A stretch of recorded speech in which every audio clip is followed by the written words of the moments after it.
Amados hermanos, es un privilegio estar aquí y compartir la palabra de Dios con ustedes. Quiero decirles que hay mucha gratitud en nosotros como familia, porque ustedes cuidaron de nuestro hijo Wesley por aproximadamente 10 meses. Espero que se haya portado bien. ¿Qué dicen ustedes? Bueno, gloria al Señor. Él está muy contento porque sabe que yo estoy compartiendo la palabra en el día de hoy con ustedes y les envía sus saludos. Hablamos ayer con él y él sabe que estamos aquí compartiendo con ustedes. Tiene muchos recuerdos de cada uno de ustedes. Me habló de los almuerzos que le brindaban los hermanos después del culto dominical. Me mencionó nombres, pero perdónenme que no los recuerdo ahora. Pero hay mucho cariño también en nosotros como iglesia. Nosotros hemos tenido la oportunidad de recibir a sus pastores. Bueno, no a todos, pero la mayoría de ellos han estado con nosotros.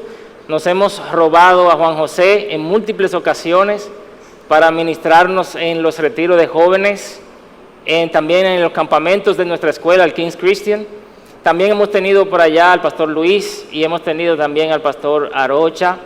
Es decir, que Dios nos ha dado el privilegio y la oportunidad de disfrutar también de los dones que Él les ha regalado a ustedes como iglesia. Y de verdad que en el día de hoy les agradezco mucho que me concedan este privilegio de poder compartir la palabra de Dios. Esto fue providencial, probablemente no estaba muy planeado, pero el Señor sí lo tenía en su plan. Así que hermanos, sin más, yo quiero rogarles que abran su Biblia conmigo en la primera carta del apóstol Pablo a los Corintios, en el capítulo 9. Vamos a leer a partir del versículo 24 en adelante. Yo estaba batallando con este tema, quería compartir otro pasaje bíblico, pero providencialmente el Señor nos mantuvo aquí en este pasaje y yo confío que haya sido la obra soberana de nuestro Dios para con su pueblo el que vayamos a compartir este pasaje. Leemos la palabra, hermanos, en el libro de Primera de Corintios, en el capítulo 9, versículo 24 en adelante. Dice así: ¿no sabéis que los que corren en el estadio, todos a la verdad corren, pero uno solo se lleva el premio? Corred de tal manera que lo obtengáis. Todo aquel que lucha, de todo se abstiene. Por favor, subrayen esa frase. Ellos a la verdad, para recibir una corona corruptible, pero nosotros una incorruptible. Así que yo de esta manera corro, no como a la aventura. De esta manera peleo, no como quien golpea el aire, sino que golpeo mi cuerpo y lo pongo en servidumbre. No sea que, habiendo sido heraldo para otros, yo mismo venga a ser eliminado. Les ruego que me acompañen a orar. Nuestro Dios, nuestro Padre, tú que por medio de tu Espíritu Santo revelaste tu palabra, tú que nos enviaste a Cristo, tu Hijo, para hacer de nosotros un pueblo para ti, te rogamos que tú desciendas en esta mañana con poder, con el poder de tu Espíritu Santo, y abra nuestros oídos y hables tu palabra a nuestro corazón.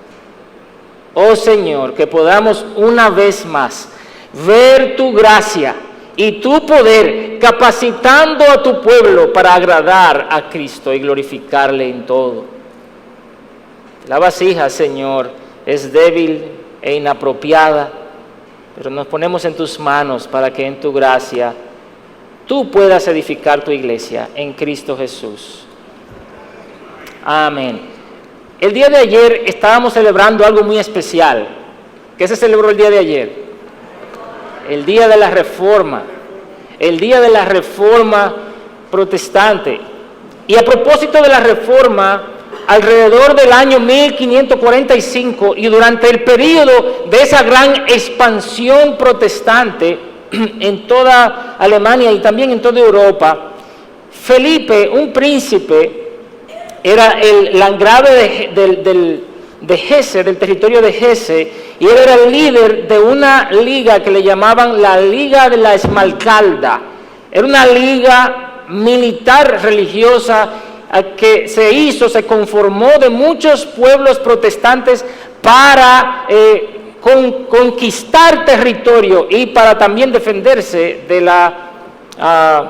Roma y también del emperador Carlos V. Pues esta liga era presidida precisamente por Felipe de Hesse.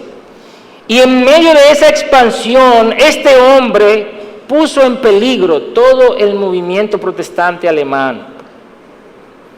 Justo González, el historiador cristiano, nos cuenta que aunque Felipe no era un hombre de carácter libertino, sino que él era por lo regular un hombre digno y piadoso, no pudo encontrar su satisfacción marital en su esposa y pidió consejo a Lutero, a Melanchthon y a Bucero, que eran los teólogos de la Reforma, sobre que si podía tomar otra esposa. Y a pesar de que en su tiempo era ilegal la bigamia o la poligamia, los teólogos entendieron que la Escritura no prohibía la poligamia y le dijeron, bueno, en tu caso, como tú tienes un caso especial, yo creo que puedes casarte con otra mujer no dejando la tuya. Solo que tienes que hacerlo de manera secreta, no se puede saber, le dijeron a él. Así que este hombre se casó con otra mujer, pero eso se supo, como se saben las cosas en los pueblos. ¿Cómo se saben las cosas en los pueblos? Y en los barrios. Usted se lo dice a alguien, mira, no se lo diga a nadie. Todo el mundo lo sabe. Prontamente toda Alemania se enteró de la poligamia de Felipe de Hesse. Y los otros príncipes protestantes dijeron, este hombre no merece ser nuestro líder. Y la Esmalcalda se quedó sin liderazgo. Al año siguiente murió Lutero y eso fue el segundo gran golpe al movimiento de la Reforma. Pero este fue el primer gran golpe al movimiento protestante. Este hombre no tuvo dominio propio y no pudo controlar sus apetitos y casi echa por tierra lo que Dios estaba haciendo. El libro de Proverbios, capítulo 25, versículo 28, dice, como ciudad invadida y sin murallas es el hombre que no domina su espíritu. Otro proverbio poderoso dice, mejor es el lento para la ira que el poderoso, y el que domina su espíritu que el que toma una ciudad. Qué interesante eso. El que domina su espíritu es mejor que el que domina una ciudad. Pedro el Grande de Rusia decía, yo he podido conquistar ciudades, pero no he podido conquistarme a mí mismo. Edmund Hillary, el primer hombre que subió al monte Everest, la montaña más alta del mundo, fue entrevistado acerca de esa pasión que él tenía por escalar montañas. Y él contestó, no son montañas lo que conquistamos, sino a nosotros mismos. Cuán preciada es la virtud del dominio propio. Gálatas capítulo 5, versículos 22 y 23 tiene una lista de todas las gracias que corresponden al fruto del Espíritu Santo, y dentro de esa lista al final aparece esta gloriosa virtud del dominio propio, lo cual nos deja claro que el dominio propio es el resultado de la vida del Espíritu Santo que mora en el creyente. Y esto es fundamental que lo entendamos. Es el resultado de la morada del Espíritu en el creyente, esta virtud del dominio propio. Es tan así que el apóstol Pablo, cuando le escribe a Timoteo, en la segunda carta, le dice, Timoteo, no nos ha dado Dios espíritu de cobardía, sino de ¿qué? De poder y de amor, y al final le dice, y de dominio propio. El espíritu que Dios nos ha dado es el que nos capacita para vivir esa vida con un dominio propio. Y solo los que tienen el Espíritu Santo pueden manifestar un verdadero dominio propio. Así que le damos gracias a Dios por Jesucristo, porque por medio de Él nosotros hemos recibido el Espíritu Santo, que es aquel que nos puede capacitar Y si tú no conoces a Jesucristo, estás aquí entre nosotros en esta mañana, tú puedes decir, no, yo soy una persona que tiene dominio propio, que yo tengo autocontrol. Ese autocontrol que tú dices tener, probablemente te va a dejar mal parado en el momento en que tú más lo necesites. Y precisamente hay tal cosa como un autocontrol humano, es decir, una capacidad que Dios le ha dado a todos los seres humanos, a todos los hombres, para que puedan mantenerse, para que puedan aplicar dominio en una situación específica de ira. Sin embargo, es claro que esta virtud, desde el punto de vista humano, sufrió muchísimo en la caída. Ya el hombre natural no puede vivir el dominio propio como lo vivió antes de la caída. De hecho, mucha gente hoy, yo no sé cuántos de ustedes visitan la cárcel, pero mucha gente hoy está en prisión por no haber aplicado el dominio propio en una situación de ira, por ejemplo.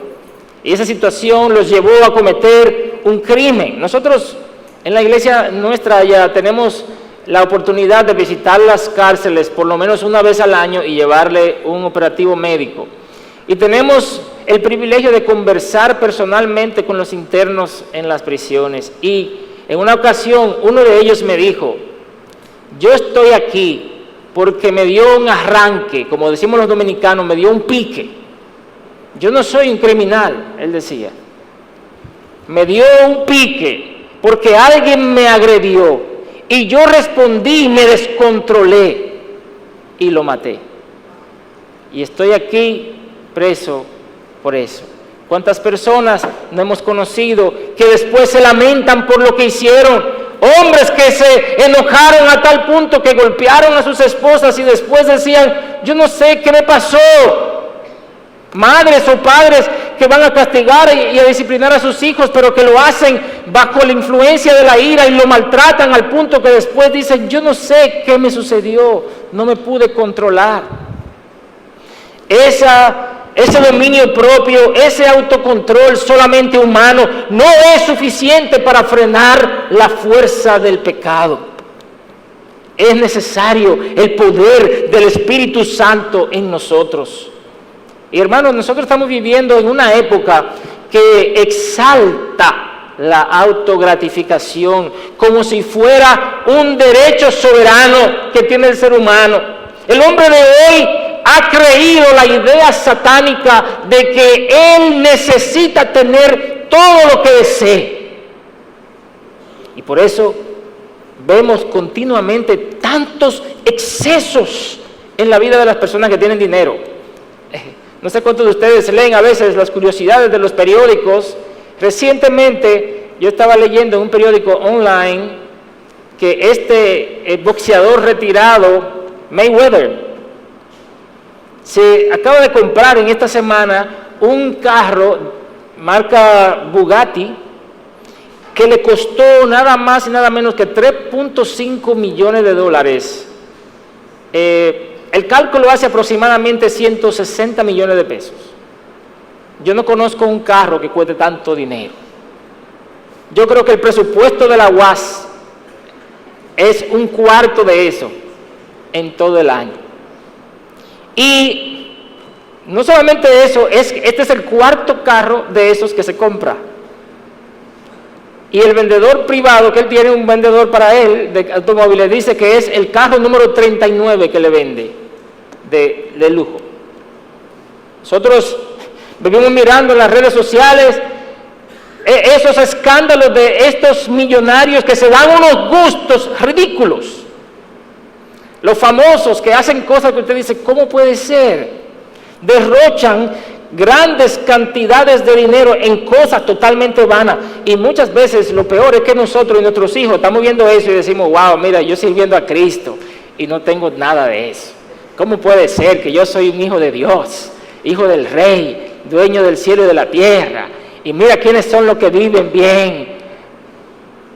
Cuando vemos que otros gastan sin mucha preocupación y nosotros, por lo menos muchos de nosotros, no sé cuántos, nos vemos siempre limitados con aplicar cada cosa a su renglón del presupuesto y no salirnos de ahí. Sentimos como que si no fuera justo lo que nos está pasando y quizás quisiéramos tener la capacidad de darnos esos gustos que creemos que nos merecemos. Y entonces ahí es donde viene el descontento en nosotros. Pasamos por el frente de los restaurantes caros, ¿sí o no? Y vemos esos vehículos carísimos que están parqueados ahí y uno sabe que un plato fácilmente le cuesta 1,500 pesos de los baratos. Y uno dice, wow. Pero a veces nos queda como el deseo de, uy, si yo pudiera darme ese tipo de vida. El hombre cada día trabaja durísimo. Muchas personas se esfuerzan y cuando tú preguntas cuál es la motivación, es para darse gustos y no se quieren negar nada a sí mismos. Tú te lo mereces, dicen por ahí. Haz esto porque tú trabajas mucho, tú te lo mereces. Y el hombre cada día entiende que él no debe negarse ningún gusto o placer que desee. ¿Han escuchado ustedes a un niño? ¿Y por qué tú hiciste eso? Porque yo quería.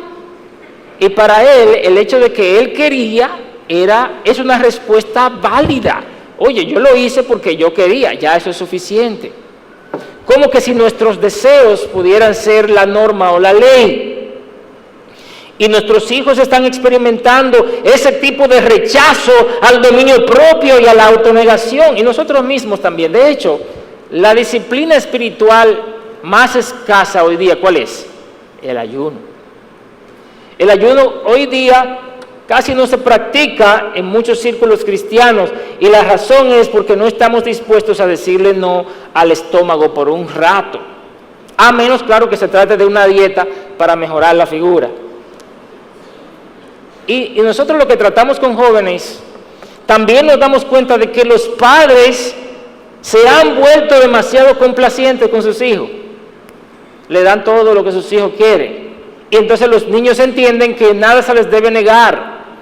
Allá en nuestra escuela, las maestras a veces comparten sus experiencias y sus frustraciones con los niños pequeños porque dicen, ese niño parece que nunca le han dicho que no en su casa. Él cree que todo lo que él dice hay que decirle sí. Y se frustra cuando la maestra le dice, mira, no.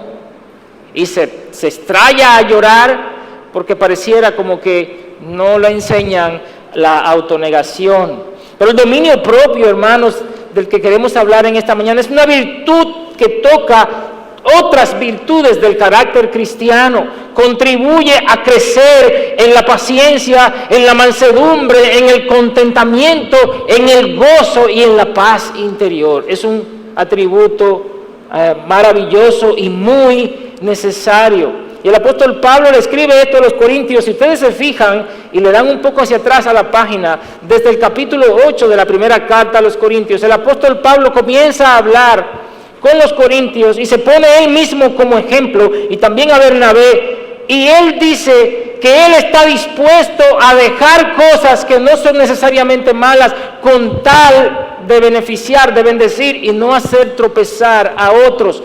Él incluso está dispuesto a poner de lado sus derechos como apóstol, aún el derecho que tiene de ser sostenido con tal de no poner tropiezo al Evangelio de Jesucristo. Él comienza a desafiar a la iglesia. Algunos de ustedes creen que saben, y él le dice, pero el conocimiento envanece y el amor edifica.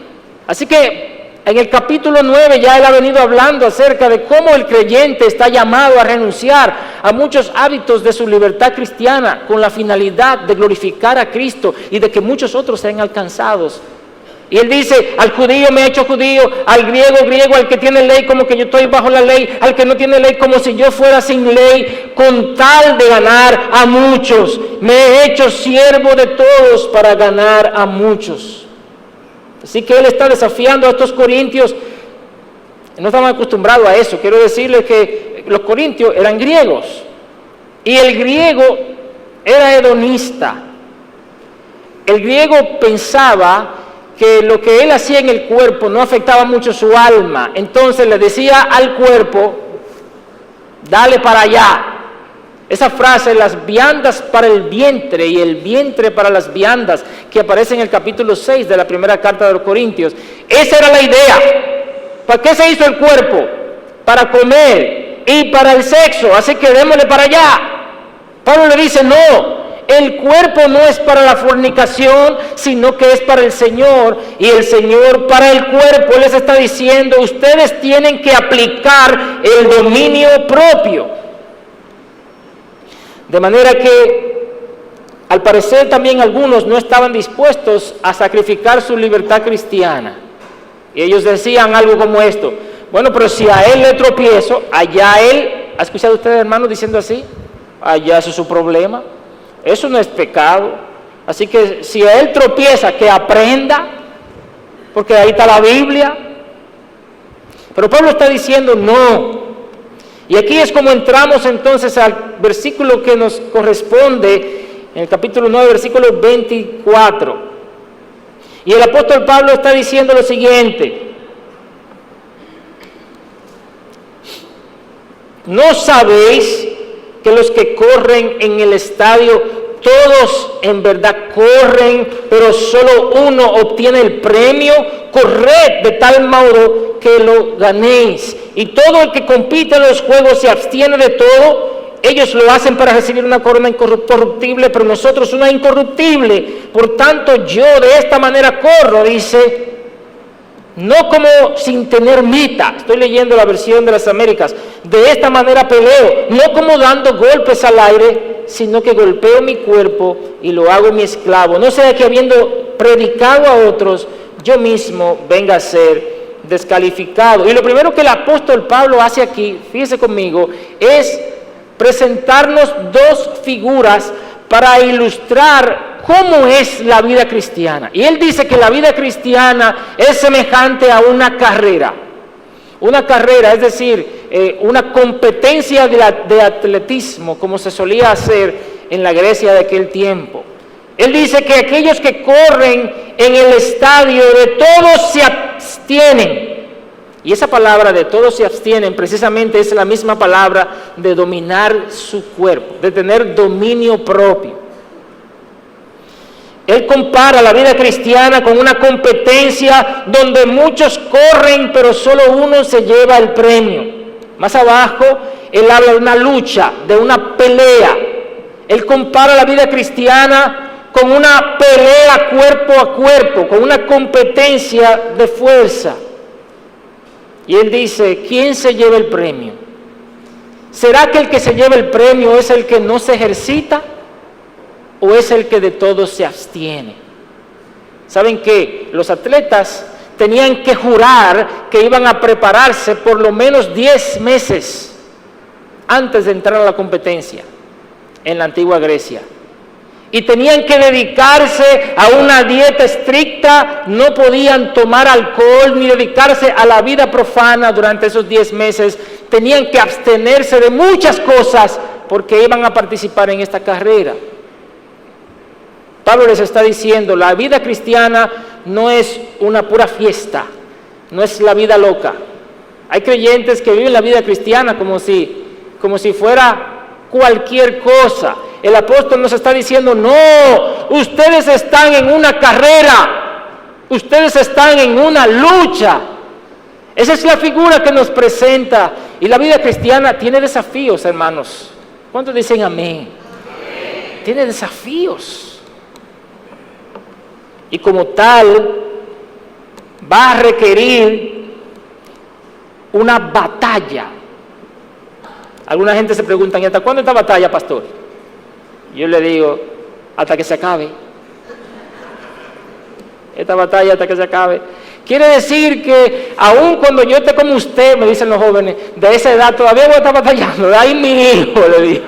Ay, mi hijo, que si vas a batallar, sí, vas a estar batallando. Es una carrera, es una pelea, es un desafío. Pero hermanos, qué bueno es saber que Cristo Jesús ya ganó. Y Él dijo, yo soy poderoso para ayudarlos a ustedes. Y esa es nuestra confianza. Por eso mantenemos la firmeza en esta batalla, no porque tengamos en nosotros el poder para hacerlo, sino porque sabemos que ese poder ha sido dado por medio de Jesucristo. Pero esta batalla y la ilustración que Pablo está haciendo aquí no se queda solo en la pelea, pero también hay una corona. En segundo lugar, él dice que aquellos que vencen obtienen una corona. Y estos atletas que Pablo menciona recibían una guirnalda de laurel. Ustedes saben lo que es fajarse cuerpo a cuerpo con un gladiador para que después le den a usted una guirnalda de laurel. Yo no sé si usted lo haría, pero yo no creo que yo haría eso.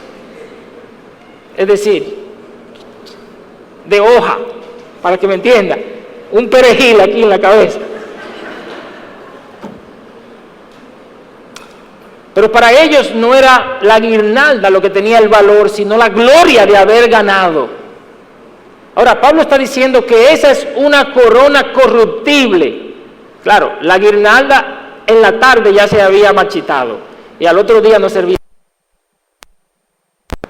Imagínense si ellos para una corona tan corruptible se consagraban.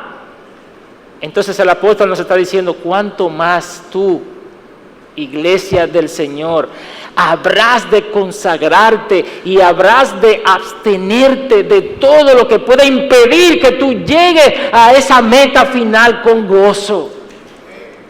¿Cuánto más nosotros que tenemos una corona incorruptible que ha sido reservada en el cielo para nosotros, según dice el apóstol Pedro? Y esa es la diferencia, amados, entre un deportista disciplinado y a una persona que le gusta el deporte. ¿Cuál de ellos? Bueno, en cuanto al deporte, yo soy una persona que le gusta el deporte nada más. Pero hay deportistas que son disciplinados. Y ahí está la diferencia. Tú puedes tener mucho talento, pero si no tienes disciplina, no vas a lograr la meta. Y esa es la diferencia también entre un cristiano que da prioridad a su relación con Dios y uno que no lo hace. Creyentes que viven descuidados, que se confían demasiado en sí mismos. Pero en tercer lugar, este texto nos habla de una disciplina. El que pelea, el que compite en una carrera, de todo se abstiene. Y Pablo dice más abajo que él mismo se ve en esa misma batalla y él dice, yo golpeo mi cuerpo y lo pongo en servidumbre, o como dice la versión de las Américas, lo hago mi esclavo. Yo golpeo mi cuerpo y lo hago mi esclavo. Esta batalla, esta carrera demanda de una disciplina. Claramente, él no está hablando de golpearse su cuerpo físico, sino de negarse a sí mismo. Así como en otros pasajes, él ha hablado de hacer morir lo terrenal en vosotros, o de no proveer para los deseos de la carne. Esto está hablando de ejercitar el dominio propio a fin de no echar por tierra toda su carrera en el ministerio. Y él dice, no sea que habiendo yo sido un heraldo, un proclamador del evangelio para otros, yo mismo venga a ser al final descalificado. Pablo no está hablando de que él cree que se va a perder su salvación. Yo creo que Pablo está más bien hablando de ser descalificado de la carrera ministerial.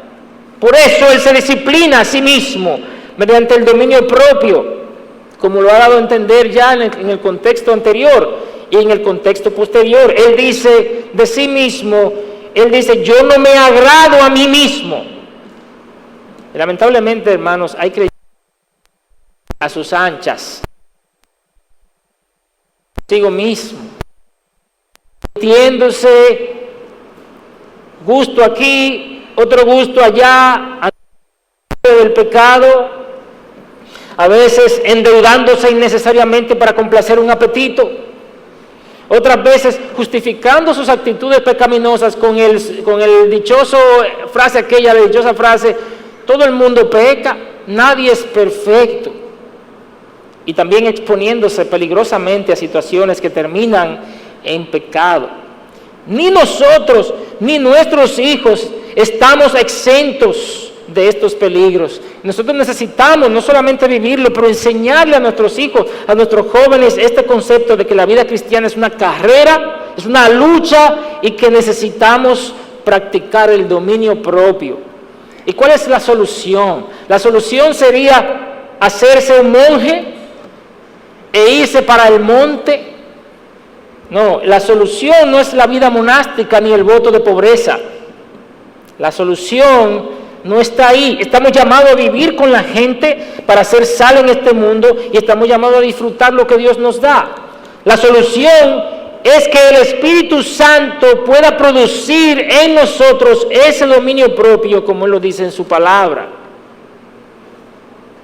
Ahora, yo quiero ver con ustedes 3 áreas en las que necesitamos urgentemente poner en práctica el dominio propio. 3 áreas en nuestras vidas en las cuales necesitamos ejercitar la templanza. Y la primera de ellas tiene que ver con nuestros deseos y pasiones. Está implícito en el texto que estamos hablando. Necesitamos ejercitar el dominio propio en cuanto a nuestros deseos y pasiones. Por todos lados estamos escuchando tristemente escándalos de hombres de Dios, de mujeres de Dios, a veces en pecados sexuales, a veces en pecados de otra índole, familias destruidas, iglesias afectadas, entristecidas, ministerios tronchados. Y es necesario, hermanos, reconocer que detrás de esto está la falta del cultivo de la vida espiritual. Está la falta del fruto del Espíritu, especialmente el dominio propio. Cuán triste, hermanos, cuán triste es ver a un siervo de Dios, a un ministro de Dios que se ha preparado, que ha estudiado, que se ha capacitado por años y ha dedicado su vida a servir al Señor, y por un momento de indulgencia echa por tierra todo aquello. La declaración de Pablo en este pasaje es una declaración muy sobria, muy seria.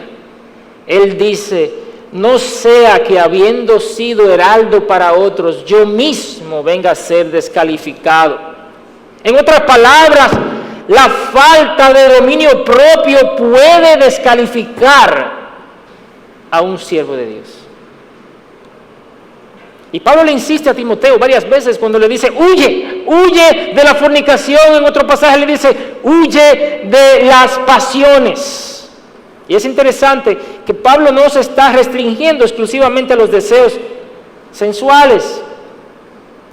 De hecho, en el contexto de 1 Corintios 9, él está hablando incluso de los derechos como apóstol, como ya hemos dicho antes. El dominio propio debe ser aplicado a todos nuestros gustos y nuestros deseos, sean estos pecaminosos o no lo sean. Hay gente que dice: pero eso no es nada, pastor. Eso no es nada. Hay muchas cosas que no son nada, pero que terminan siendo algo. Y es cierto que hay cosas que per se no son pecaminosas, pero como dice el mismo apóstol Pablo a los Corintios en el capítulo 6, verso 12, él le dice: todas las cosas me son lícitas, mas yo no me dejaré dominar de ninguna. Esa es la clave. Fíjense que está usando la misma palabra, dominar. O las cosas te dominan a ti, o tú te dominas a ti. Y eso lo hace el fruto del Espíritu que se llama el dominio propio. ¿Te gusta comer bien? A los santiagueros les gusta comer bien. De hecho, no le digan eso a los capitaleños, pero a mí me gusta más el sazón del Cibao que el sazón de la capital. Mi mamá es del Cibao. Así que ya ustedes saben, no me estoy ofreciendo para que me inviten tampoco. Pero a ti te gusta comer bien. Bueno, come con moderación. Guárdate de darle a tu cuerpo todo lo que te pida todos los días. Bueno, habrá días en que tú podrás comerte algo bueno, pero tú no vas a poder hacerlo todos los días. Tú no vas a tener el dinero ni el tiempo para ir a ese restaurante caro todos los días, a comerte lo que tú quieras. A ver, ¿de qué tengo deseo hoy? No, hay veces que lo que hay es el moro de guandule. Y bueno, ¿qué es? Hay días que tú vas a tener que decirte no. Aprende a decirle no a tu cuerpo. Se cuenta que la esposa del presidente Lyndon Johnson fue el presidente que fue después de Kennedy, después de que Kennedy fue asesinado. La esposa de Lyndon Johnson le dijo un día, él se estaba poniendo gordo, estaba un poco pasado de peso, y ella le dijo, mira, si tú no puedes gobernarte a ti mismo, tú no puedes gobernar esta nación. Y el hombre se puso en cintura. Y si te ven la foto de él, se dan cuenta que él, una vez más, bajó de peso. Y es cierto, hermanos, hay personas que la comida lo domina, o cualquier otro gusto. ¿Te gusta la ropa buena? Bueno, a cualquiera le gusta la ropa buena. Hazlo con moderación. No te vuelvas loco comprando todo lo que tú veas por ahí que te gusta. Hay hermanos y hermanas que pasan por los pasillos de las tiendas para ver si la ropa los llaman.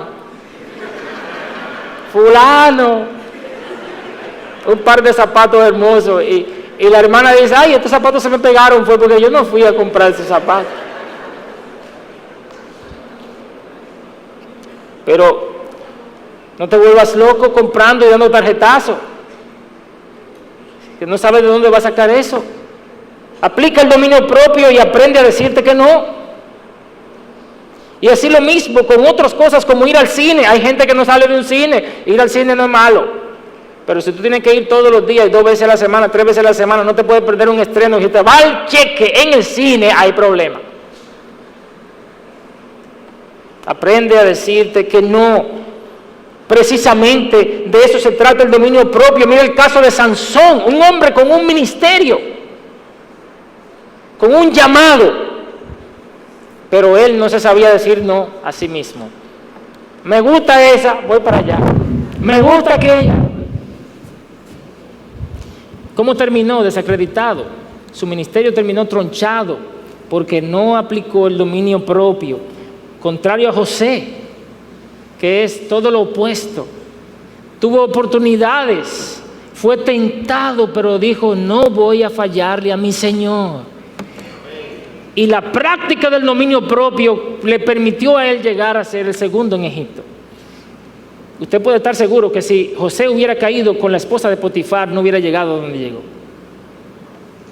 Nuestros hijos también necesitan aprender a dominar sus deseos.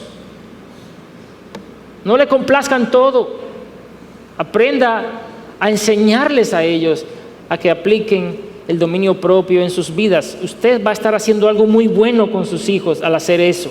Pero hay un segundo aspecto en el que necesitamos aplicar el dominio propio y es en nuestro hablar, en el uso de la lengua. Ay Dios, ya se metió por ahí el hermano. Todo iba bien hasta que llegó a ese punto. Pero hermanos, esto es vital. Aplicar el dominio propio a nuestra lengua. Usted sabe los conflictos que han sucedido, los problemas que se han producido, las relaciones que se han roto, los empleos que se han perdido, las reputaciones que se han dañado por una lengua suelta.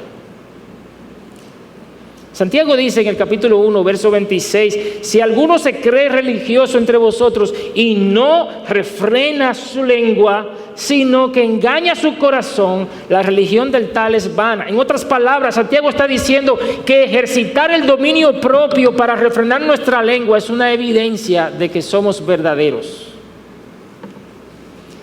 Y lo contrario es una evidencia de que no somos nada, que tenemos una religión vacía. Y más adelante en la epístola de Santiago, en el capítulo 3, yo sé que usted lo ha leído, pero yo quiero llevarle allí una vez más, en el versículo 2 del capítulo 3 de Santiago. Ese pasaje es sumamente ofensivo. ¿Usted ha leído pasajes ofensivos en la Biblia? Este es uno. Usted lo termina de leer y usted se queda como, ay. Lea conmigo, por favor. Porque todos ofendemos muchas veces. Si alguno no ofende en palabra, este es varón perfecto, capaz también de refrenar todo el cuerpo. He aquí nosotros ponemos freno en la boca de los caballos para que nos obedezcan y dirigimos así todo su cuerpo. Mirad también las naves, aunque tan grandes y llevadas de impetuosos vientos, son gobernadas con un pequeño timón por donde el que las gobierna quiere. Así también la lengua es un miembro pequeño, pero se jacta de grandes cosas. He aquí cuán grande bosque enciende un pequeño fuego. Y la lengua es un fuego, un mundo de maldad. La lengua está puesta entre nuestros miembros y contamina todo el cuerpo e inflama la rueda de la creación, y ella misma es inflamada por el infierno. Porque toda naturaleza de bestias y de aves y de serpientes y de seres del mar se doma y ha sido domada por la naturaleza humana. Pero ningún hombre puede domar la lengua, que es un mal que no puede ser refrenado, llena de veneno mortal. Yo le dije que era ofensivo. ¡Wow! Una lengua no refrenada ofende muchas veces. Una lengua sin control domina a la persona como un timón que controla un barco, por grande que ese barco sea, y claramente su destino será el naufragio cuando tu vida es dominada por una lengua que no tiene control. Una lengua sin control tiene la capacidad de armar un problema tan grande que acabe con toda una familia, que acaba con toda una iglesia y hasta con toda una comunidad y una nación. Una lengua sin control envenena a todos los oyentes y contamina el corazón y la mente de los que la escuchan. Ahora, lo interesante de este pasaje también es cómo termina. Él dice al final que la lengua ningún hombre la puede domar. Eso como que es poco esperanzador, que la lengua no se puede domar. Entonces, mi hermano, estamos presos. Él dice, es un mal que no puede ser refrenado. Y esto es verdad cuando nosotros hablamos del hombre. Ningún ser humano puede refrenar su lengua. Por eso es que este fruto del Espíritu, que se llama el dominio propio, viene de Dios. Y aquí es donde nosotros le damos gloria a Dios por Jesucristo. Porque lo que es imposible para la carne es posible para Dios por medio de nuestro Salvador Jesucristo.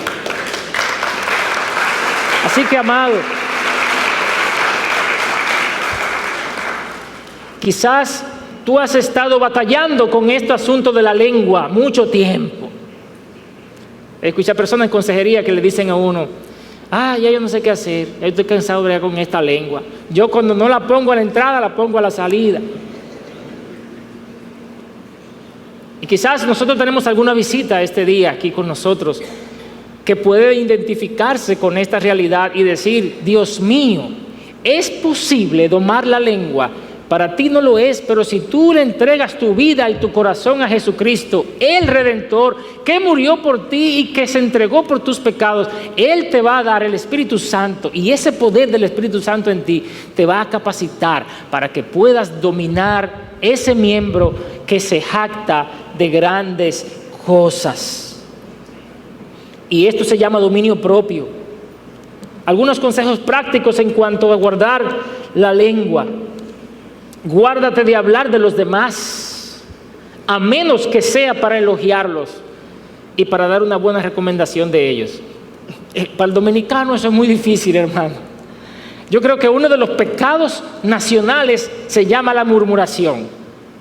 Y tenemos una capacidad para hacerlo fina. Llega la vecina, una señora buenísima, ella buena gente y todo.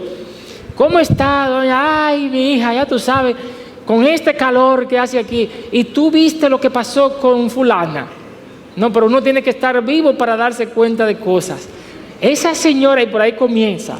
Y mira, a mí no me gusta hablar de la gente porque yo no...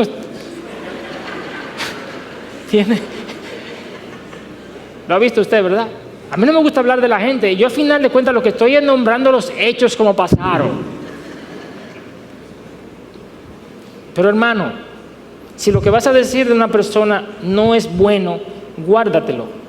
No hables todo lo que te llegue al oído o lo que te llegue a la mente. Sé tardo para hablar, dice la palabra. Cuando vayas a hablar algo, lo que sea, pregúntate a ti mismo, ¿cómo va a edificar eso que tú vas a decir a los oyentes? Como dice el apóstol Pablo, tanto en Efesios como en Colosenses, ¿va a dar gracia a esto a los oyentes? ¿Lo que voy a decir va a ayudar a los demás o los va a envenenar? No hagas eco de comentarios negativos acerca de otras personas, ni de chismes, porque fue fulano que me dijo. Pero si fulano te lo dijo, déjalo ahí. No lo sigas llevando más adelante. No te hagas eco de comentarios dañinos. acerca de otras personas. Más aún, confronta a aquellos que practican la murmuración y que te usan a ti para complacer su deseo de murmurar. Si lo que tú vas a decir sobre alguien no te atreves a decirlo con ese alguien al lado tuyo, a lo mejor no lo deberías decir. Óyelo bien. Si lo que tú vas a decir sobre alguien no te atreves a decirlo si ese alguien está al lado tuyo, lo mejor es que no lo digas. Pero no es malo lo que voy a decir, pero si no es malo, la persona puede estar al lado. ¿Tú lo dirías? No creo que lo diría. Pues entonces guárdatelo, porque no lo vas a hacer bien.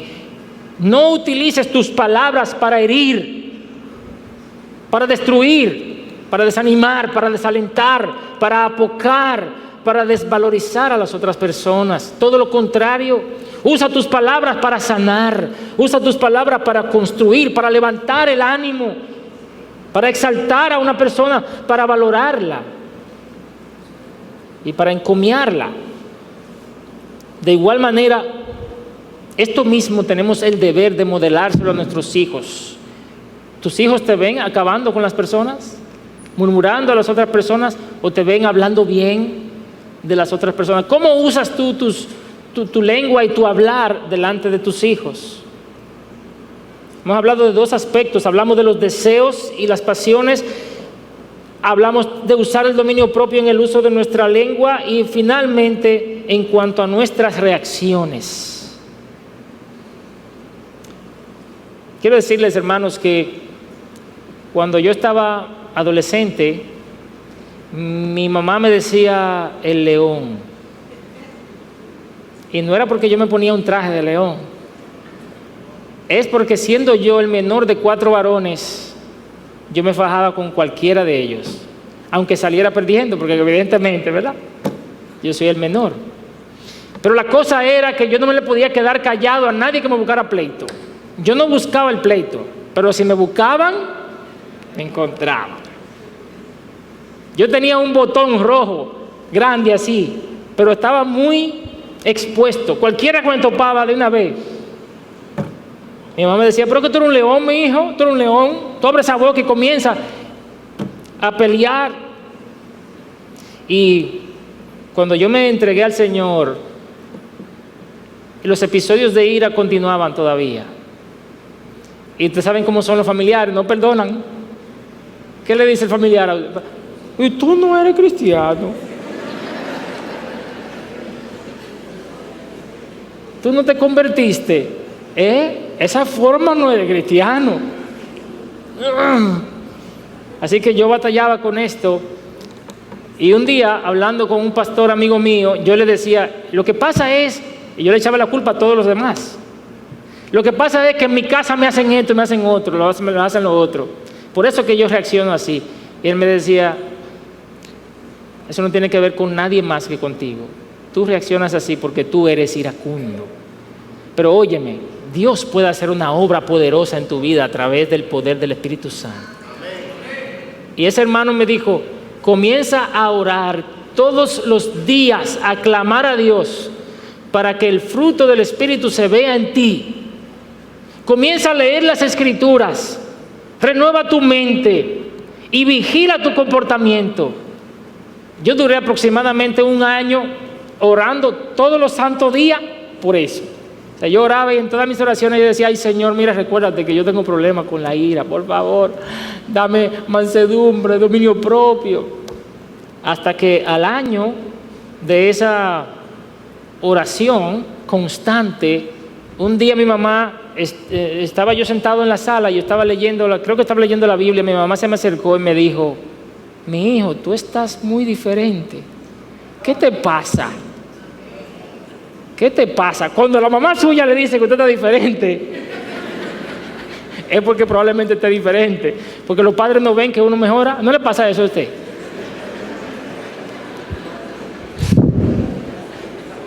Mis hijos están ahí, estarán diciendo, dítelo a ti mismo.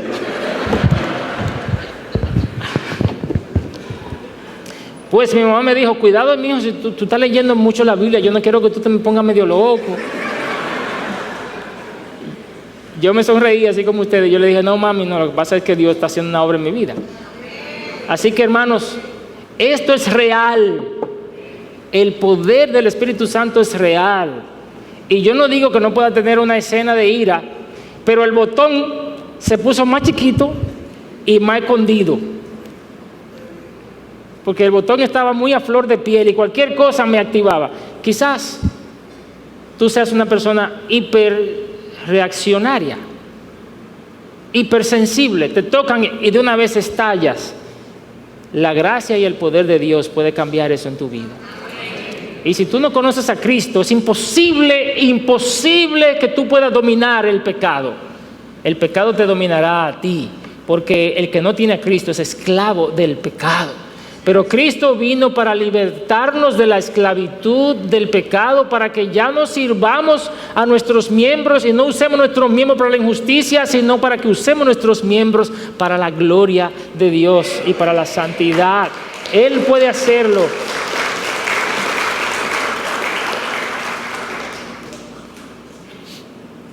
¿Cómo reaccionas tú? Pablo dice en Efesios 4:26, cuando te aires, no peques. Y Pablo no está diciendo, bueno, la Reina Valera dice, airaos, pero no pequéis. Pero no pienses que Pablo está aconsejando o mandando a que nos airemos. Pablo está diciendo, cuando tú te aires, no peques. ¿Y por qué decimos esto? La Escritura no se contradice y en el libro de los Salmos nos dicen, deja la ira y desecha el enojo. Lo cual quiere decir que aún esa ira, que es ese impulso que entra en nuestra vida cuando nos indignamos por algo, aún esa ira tiene que ser puesta bajo control. Pero el apóstol Pablo lo que está haciendo por el Espíritu Santo es reconociendo el hecho de que el ser humano se aira. A ver, ¿cuántos se han puesto colorado cuando pasa algo que los molesta, que los indigna? A mí se me pone la cara roja y las orejas rojitas. Así que la gente se da cuenta de una vez de que algo me molesta. Yo soy el director de música de la iglesia, entre otras cosas. Y cuando estamos en los ensayos, que las cosas no están saliendo bien, hay una canción nueva que estamos trabajando y no sale bien, los muchachos se dan cuenta porque yo tengo la cara ya roja y las orejas me hacen así. Y me dicen, brother, tranquilo. Yo le digo, no, pero yo no he dicho nada. No, pero la cara tuya está roja.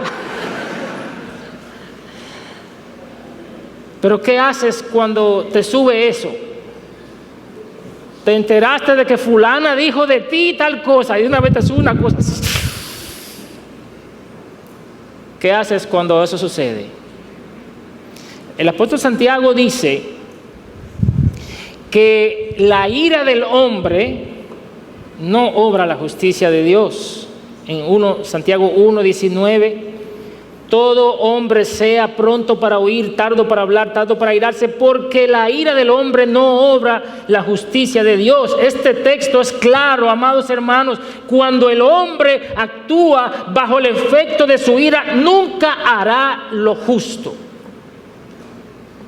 Si tú obras en consecuencia de tu molestia, no tendrás la capacidad para hacer la justicia de Dios. Solamente la gracia y el poder de Dios obrando en nosotros por el Espíritu puede ayudarnos a tener control sobre esa ira. Y aunque se manifiesta, quizás en nuestro cuerpo sentimos el impulso, pero por la gracia de Dios respondemos bíblicamente. Hay personas que dicen, no hermano, que yo soy así. Yo he sido siempre así. Es más, eso de familia. Yo soy Peña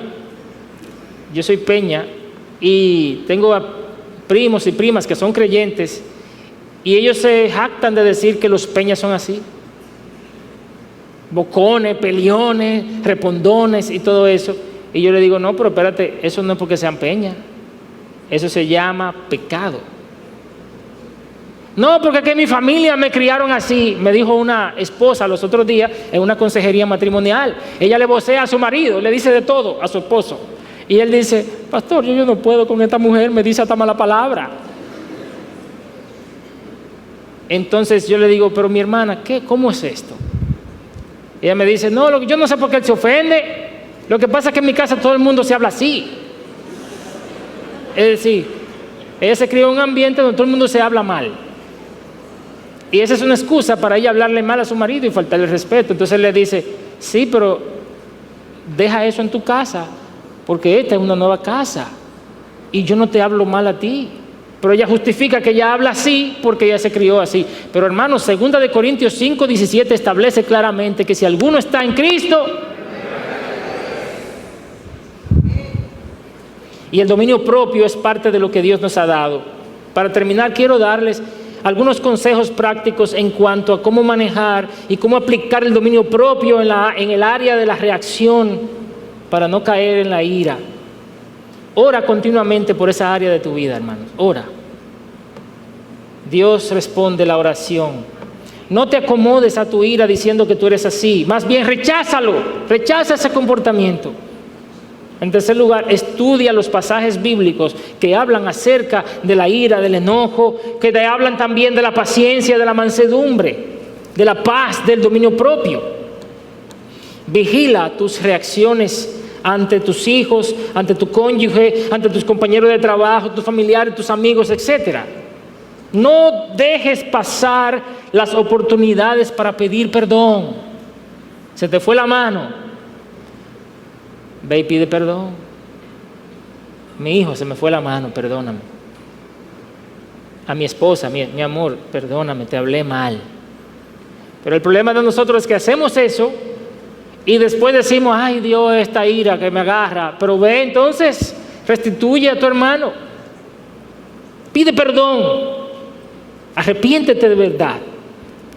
Y por último, invita a otras personas cercanas a que vengan a ayudarte en ese proceso. Invita a los hermanos. Hay un hermano a quien tú estimas, dile, fulano, ayúdame.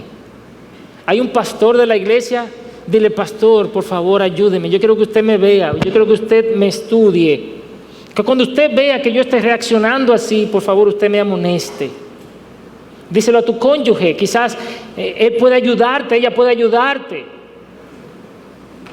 Y hermano, yo estoy persuadido que existen otras áreas donde necesitamos aplicar el dominio propio, pero solamente quise concentrarme en esas tres. El área de nuestras pasiones y deseos, del uso de nuestra lengua y de las reacciones que tenemos. También sé que cuando uno escucha esto, pudiera uno sentirse desalentado, porque uno se ve corto. Yo no sé cómo se ve usted, pero yo me veo falto ante la palabra de Dios. Me veo falto, me veo necesitado. Y quizás pudiéramos desalentarnos, pero la solución no es echarte a llorar y lamentarte porque no tienes el dominio propio que se requiere para vivir a la altura de la demanda del Señor. No, la palabra, aunque tiene la intención de desafiarnos, también tiene el propósito de alentarnos. Porque si algo nos ha quedado claro es que aunque el hombre no puede, Dios sí puede. Y aunque tú reconozcas que no tienes el dominio propio necesario, también tienes que reconocer que tienes a un Dios todopoderoso que lo puede hacer en tu vida cuando tú te sometes a Él. Así que, hermanos, estamos en una carrera, en una pelea, donde se hace imprescindible ejercitar el dominio propio. Imprescindible. La autonegación, la moderación y la disciplina. Pero también necesitamos recordar que los hijos de Dios estamos revestidos de Cristo. Hemos sido sellados con el Espíritu Santo que mora en nosotros y que Él hace todo esto posible en los creyentes. Y si tú no eres un cristiano aún, si no tienes una relación personal con Jesucristo, esto no puede hacerse en tu vida a menos que tú seas regenerado, a menos que tú nazcas de nuevo a través de la vida del Espíritu en ti por medio de la fe en Jesucristo. Así que yo te invito que si en esta mañana tú tienes un anhelo y un deseo de que esto suceda en ti, le rindas tu corazón al Señor, pidas perdón por tus pecados y confíes en Jesucristo y en su sacrificio por ti. Y hermanos, nosotros necesitamos despojarnos de este viejo hábito de la incontinencia, ese viejo hábito de la indulgencia, del descontrol, confesar que estamos necesitados y que no queremos seguir así. Y en segundo lugar, necesitamos someternos a la palabra de Dios para renovar nuestra mente y comenzar a vivir revestidos de esa virtud que por gracia nos ha sido concedida, que se llama la virtud del dominio propio. Quiero invitarles a que se pongan de pie conmigo y que me acompañen a orar. Buen Dios, Padre Celestial, yo te doy gracias por el privilegio de estar junto a tu iglesia, a tu pueblo. Te doy gracias porque tú nos has dado a tu Espíritu Santo. Gracias que nos has dado a Cristo. Gracias que nos has dado tu palabra. Y gracias porque en Cristo nosotros tenemos todo el poder del Espíritu disponible para nosotros, para vivir esta carrera a la altura que tú demandas en tu palabra. No por nuestros méritos ni nuestro poder, sino por el poder que proviene de ti. Señor, estamos necesitados. Yo estoy necesitado. Mis hermanos están necesitados. Estamos necesitados de una obra poderosa tuya en nuestras vidas. Estamos necesitados de cambiar.